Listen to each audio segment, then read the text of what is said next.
On Wednesday, Moscow whispered that due to the tense relations with Washington, Russian nationals should avoid traveling to the US, Canada, and other Western nations in the upcoming weeks for endangered of being hunted down by American officials. Because of a conflict over the crisis in Ukraine, American and Russian envoys claim their relationship is worse than it has been since the 1962 Cuban Missile Crisis, when two Cold War power blocs came the closest to purposeful nuclear war. Maria Zakharova, Russian Foreign Ministry's spokeswoman, told a press briefing that visit to America privately or out of official necessity are fraught with grave risks in the context of the mounting clash in Russian-US relations, which are shaking on the verge of rupture amid the fault of Washington. She continued that Moscow urges their people to continue to refrain from trips to USA and its allied satellite states, including, first of all, Canada, and, with a few exceptions, European states, during these holidays.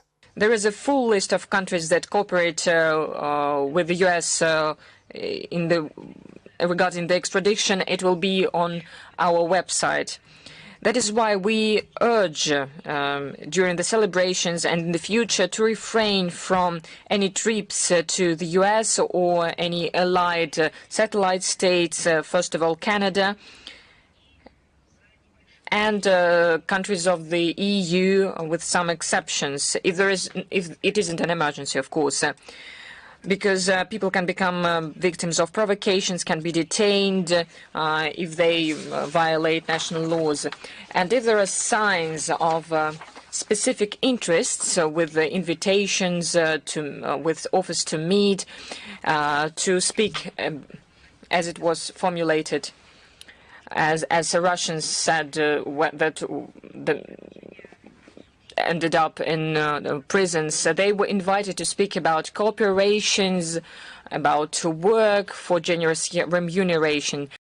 Even after the largest prisoner exchange between the U.S. and Russia since the Cold War, scores of American nationals are imprisoned in Russia, and some Russians are imprisoned in the United States for a variety of offenses, from espionage to hooliganism. Sergei Ryabkov, the deputy foreign minister, told NBC News that Russia would definitely be prepared to consider another prisoner swap, like to the one that occurred in August between former U.S. Marine Paul Whelan and Wall Street Journal writer Evan Gershkovich. The Kremlin has warned of the dangers of a bigger conflict and said that the outgoing government of U.S. President Joe Biden was escalating tensions with Russia in advance of Donald Trump's inauguration. President Vladimir Putin claims that the United States and the haughty West have disregarded Russia's post-Soviet interests. Trump claims to have good relations with Putin, who maintains that parts of Ukraine are legitimately Russian, a claim Kiev denies, and he has pledged to finish the war quickly.